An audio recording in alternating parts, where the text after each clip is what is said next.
Oke, assalamualaikum warahmatullahi wabarakatuh, sobat story. Kita ketemu lagi nih di part kedua, masih dalam ya suasana renungan malam mode on ya. Karena ya dalam buku ini sebenarnya nggak ada pengetahuan yang benar-benar baru. Ini lebih ke renungan buat kita semua. Oke, teman-teman, kita kemarin udah bahas satu poin ya, dimana kalau cinta yang salah itu bikin senewan satu negara. Nah, meskipun faktanya udah banyak nih cinta yang salah itu bikin senewan, tapi masih ada loh yang tim-tim ya, kalau bisa dikatakan ya tim pengayal gitu ya. Tapi kan gimana ya, masalah cinta itu nggak bisa pakai otak gitu loh kak. Dia kadang-kadang juga pakai hati itu kan. Udah sayang tuh mau gimana, itu kan nggak mungkin juga loh kita kayak rumus matematika 0 1 1 0 gitu kan, nggak bisa kayak gitu juga. Nah, ini yang kita akan bahas hari ini tuh lebih tepatnya adalah dalam Islam gitu ya. Pandangan Islam sendiri mengenai pacaran itu kayak gimana sebenarnya ya. Kita nggak bahas jauh-jauh dari itu, jadi buat teman-teman yang punya pertanyaan silahkan untuk menyiapkan dari sisi itu, nanti boleh tanya di kolom komentar, nanti bakal dijawab. Oke. Nah, kita langsung aja ngebahas buku ini di part bab 4 sampai bab 6. Check it out. Oke, bab 4 itu ada sebuah subjudul dari bukunya ya, pacaran dalam pandangan Islam. Nah guys, teman-teman semua, sobat story semua yang ngedengerin malam ini, pacaran dalam Islam itu boleh gak sih? Ada nggak sebenarnya dalam Islam gitu loh? Ada nggak? Silahkan jawab sejujur-jujurnya berdasarkan pengetahuan kalian ya, bukan berdasarkan hati kalian. Oke. Boleh nggak ini? Nanti kita kesimpulin di akhir video. Oke, jadi sebelum kita ngebahas pacaran itu boleh apa enggak nih, Islam itu adalah agama preventif ya, kebanyakan syariahnya itu preventif. Jadi di awal Islam itu udah ngasih wanti-wanti, cewek, perempuan, gadis ya, gendut gitu ya, cowok sama cewek itu kayak magnet utara sama selatan gitu loh ya. Nggak disengaja aja bisa saling tertarik, apalagi kalau disengaja gitu loh. Maka dalam Islam itu kita sering dengar ya, cewek please jangan tabaruj ya, muslimah itu jangan tabaruj. Kenapa? Biar nggak kepancing dan nggak mancing gitu loh. Jadi iya ya, kalau kita mikir kenapa sih banyak banget warning gitu di awal-awal, karena sebenarnya Islam paham banget potensi betapa gede potensi buat melenceng di arah sini gitu. Jadi kalau teman-teman lihat deh hukum Islam itu, kalau itu larangannya banyak banget, itu berarti emang manusia tuh gampang kegoda ke situ gitu. Nah, sedangkan kalau kita lihat nih zaman now gitu ya, mungkin kalau zaman dulu kita mikirnya cewek menggoda cowok itu kan di jalan-jalan gitu, enggak. Dan sekarang kita bisa lihat di ponsel kita gitu ya, cewek zaman sekarang tuh katanya kalau nggak ngeksis nggak live gitu ya. Ya, berapa banyak tuh jenis goyangan TikTok gitu ya. Kemudian kita sering ada bahasan good looking privilege ya, artinya kalau zaman dulu itu cantik ganteng itu tuh disimpan gitu loh buat yang berhak. Kalau sekarang wah, nggak akan dikatakan cantik kalau nggak diumbar guys gitu ya. Nah, ini ada sebuah hadis ya, diriwayatkan dari Ummu Salamah gitu ya, bahwa kaum wanita pada masa Rasulullah SAW jika telah mengucapkan salam dari sholat wajib, mereka langsung berdiri ya. Rasulullah SAW dan kaum laki-laki itu diam di tempat selama waktu yang dikehendaki Allah. Maka jika Rasulullah SAW berdiri, baru tuh jamaah laki-laki itu berdiri gitu. Artinya apa?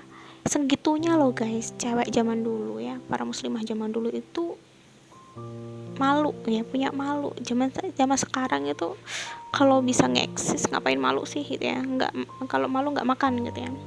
Oke, berikutnya saya mau cerita sesuatu di luar ini ya, di luar dari buku ini. Kemarin baru scrolling IG ya, catcalling. Teman-teman mungkin pernah dengar istilah catcalling,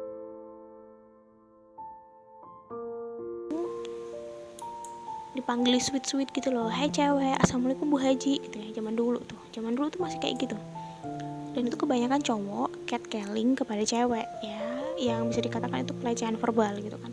Nah, zaman sekarang guys, cewek yang ngelakuin itu ke cowok ya. bahkan sampai cowoknya tuh sedikit ketakutan gitu ya, ini cewek zaman sekarang ya Allah gini banget gitu ya. Zaman sekarang tuh cewek yang ngelakuin itu, kamu bayangin tuh. Dan ini banyak juga sih yang cewek-cewek yang berpikiran zaman sekarang itu kayak gini, loh digituin kan nggak apa-apa, cowok loh nggak rugi apapun gitu ya. Kita bisa bayangin cewek yang frame-nya itu adalah korban pelecehan seksual gitu ya, korban dari gender dan sebagainya, tapi zaman sekarang cewek itu malah jadi pelaku. Kamu bisa bayangin ketika cewek jadi pelaku, cewek jadi korban itu berapa banyak. Nah itu kalau kita ngebahas betapa cowok sama cewek itu rentan untuk konslet gitu ya. Nah sekarang kita bahas mengenai kenapa sih orang itu pacaran gitu. Ada yang bilang ya kan cuma jalan bersama loh, kita nggak berduaan. Dan kebanyakan yang ngeles kayak gini tuh bukan lagi cowok biasanya stay cool gitu kalau zaman sekarang. Cewek itu malah sekarang punya ajian ngeles tingkat tinggi gitu loh. Ya ada yang bilang ya kan cuma berduaan doang, ya kan gue sayang gitu loh. Teman-teman bisa baca ya di layar itu ada 5 alasan yang saya tulis di layar. Teman-teman baca sendiri deh, saya udah gak kuat kalau suruh baca lagi gitu ya. Berduaan, halwat, cuman gini doang, cuman itu doang gitu kan. Ada banyak deh alasannya kayak gitu. Dan guys, dari studi 1, 2, 3 ya, dari sepanjang buku ini gak nemuin loh satupun pembenaran Islam terhadap aktivitas yang bernama pacaran. Itu gak ada. Bahkan banyak sekali gitu ya, meskipun dalam hasanah Islam terdahulu tidak ada diksi pacaran, tapi bisa diidentifikasi dari aktivitas-aktivitasnya gitu. Dan itu akhirnya banyak alim ulama menyimpulkan pacaran tidak lebih dari jalan mendekati zina. So nggak usah ngeyel ya. Jadi kalau dia bilang pacaran itu ada nggak dalam Islam? Oh jawabannya big no dear, nggak ada gitu. Oke, jadi itu buat yang pembahasan ya bab 4 sama bab 5 itu gak ada namanya istilah pacaran, dan cowok sama cewek itu rawan untuk saling konslet. And then kemudian teman-teman penutup nih di bab ini itu ditutup dengan sebuah nasihat buat cowok buat cewek sebenarnya, tapi di sini buat cewek, apalagi audisinya story kebanyakan cewek ya. Cowok itu lihatlah bagaimana ia melangkah, kalau cewek lihatlah bagaimana ia bertingkah gitu loh. Jadi apapun gini ya, apapun pembenaran teman-teman semua, oke, aku pacaran kan cuman ini dan itu kan cuman kayak gitu, apapun pembenarannya ya, aku tuh mau bilang sesuatu bahwa cewek ya, terutama perempuan itu, lo suka enggak suka itu dinilai dari masa lalu. Lo suka enggak suka ya, artinya apa? Ada banyak hal yang enggak bisa kita balikin gitu aja seperti semula begitu terjadi kerusakan. Kita bicara pandangan manusia ya gitu. Yes, kita percaya Allah itu maha pengampun ya. Ketika kita taubat nasuha gitu ya, ketika dulu kita bermaksiat, Allah itu menerima hamba kok, 100% terima buat hamba yang bertaubat. Tapi gitu ya, di manusia bisa nggak legowo nerima 100%? Belum tentu. Nah ini yang menjadi titik kritis girls. Nyesel itu di belakang. Kalau nyesel di depan namanya pendaftaran ya. Sadar di belakang tuh nyesel mestinya. Kalau sadar di depan itu namanya pendaftaran gitu ya, bukan penyesalan gitu. Saya mau ngobrol juga masalah apa yang suka ditebar di novel-novel, bahwa aku tuh macarin dia itu biar dia tuh jadi lebih baik, dia jadi nurut gitu kan. Dia yang dulunya dia nggak mau belajar jadi dia mau belajar, yang dulunya dia itu suka kekerasan jadi lumayan berkurang. Ini aku sebenarnya mau ketawa sih gini. Banyak banget nasihat pernikahan tuh kayak gini. Ketika kamu nikah sama seseorang, jangan berharap kamu bisa ngerubah dia gitu loh. Karena setelah nikah, sebelum nikah, watak seseorang itu bakal sama.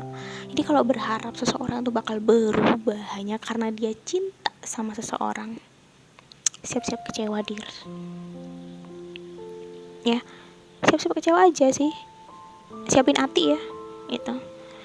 And then teman-teman, nah di bab ke-6 ini tuh dikasih nasihat lagi dalam bentuk komik. Ini lucu banget ya komik itu tuh. Emang pacaran bener-bener nggak boleh ya dalam Islam. Ini jawaban lagi untuk tim pengayal gitu ya, nggak boleh, beneran nggak boleh gitu loh, nggak ada dalam Islam. Teman-teman bisa lihat di layar tuh alasannya, dialognya lucu tuh ya, nggak ada ya. Ini buku ini sebetulnya berisi nasihat buat orang-orang yang diketuk sekali 2 kali nggak bisa, diketuk lagi deh ya. Kalau buku ini nggak bisa ya wa alam bisawab ya, saya juga nggak bisa gitu. Dan saya bisa katakan bahwa saya setuju dalam buku ini ya. Buku ini tidak penuh dengan judgement ya, penghakiman enggak, tapi ngasih fakta. Gini loh dears, kalau kamu begini tuh begini, namanya pacaran udah nggak boleh, itu pasti akan membawa sesuatu bernama kesengsaraan gitu loh, jangan dilakuin, jangan cari penyakit gitu loh ya. Jadi intinya buat yang udah, putusin aja. Kalau dia mau serius sama kamu gini ya, nah ini kemudian kan bagi yang udah siap gitu ya, berarti ada next stepnya. Bagi yang udah siap nih, bagi yang nggak siap ya udah putusin aja. Bagi yang udah siap harus ngapain ya, nikah mbak gitu ya. Ada treatment khusus intinya dalam Islam buat yang udah siap. Dan treatment ini bakal dibahas di pertemuan ketiga. Jadi buat teman-teman tetap stay tune, kita udah bahas part kedua, ada 4 part, jadi tetap sabar. Kita potong-potong kecil-kecil biar teman-teman enjoy buat dengerin. Kita ketemu minggu depan di part ketiga. Oke mbak, aku udah siap nikah, jadi harus gimana?